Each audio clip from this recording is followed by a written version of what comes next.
Hi everyone. அமேசான்லேருந்து நமக்கு ஒரு order வந்திருக்கு. அதை பற்றி தான் நம்ம இந்த வீடியோவில் பார்க்க போகிறோம். அந்த ஆர்டர் என்னன்றது தான் நம்ம இப்போ பார்க்க போகிறோம். நான் அதை ஃபஸ்ட்டு பாக்ஸ் பார்க்க கொஞ்சம் பெருசாக தான் இருந்துச்சு. வெயிட் என்னன்றது ஒரு ஆவரேஜ் தான். பட் நான் ஆர்டர் போட்டது ஒரு திங்ஸ், எனக்கு வந்தது வேறு ஒன்று. நான் ஆர்டர் போட்டுட்டு என்ன பண்ணேன்னா, ஓகே நான் ஒரு லேம்ப் லைட் தான் ஆர்டர் போட்டிருந்தேன். ஓகே, லேம்ப் லைட்டு தான் வந்துடுச்சு அப்படின்னு சொல்லிட்டு நான் ஓப்பன் பண்ணி பார்த்தேன். ஓப்பன் பண்ணி பார்க்கும்போது எனக்கு உள்ளே இருந்தது ரொம்ப ஒரே சிரிப்பாக போச்சு. ஃபர்ஸ்ட் ஆஃப் ஆல் எனக்கு சிரிப்பு தான் வந்தது.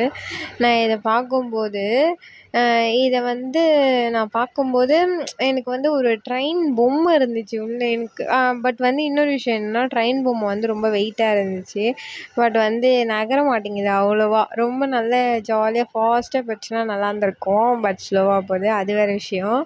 நான் ஒரு லேம்ப் லைட் ஆர்டர் போட்டிருந்தேன். 480 சம்திங் அதுக்கு ஆர்டர் போட்டிருந்தேன். பட் நான் ரிசீவ் பண்ணது இந்த ட்ரெயின் பொம்மை. யாரெல்லாம் இது மாதிரி மாற்றி ரிசீவ் பண்ணியிருக்கீங்களோ கமெண்ட் பண்ணுங்கள் மறக்காமல்.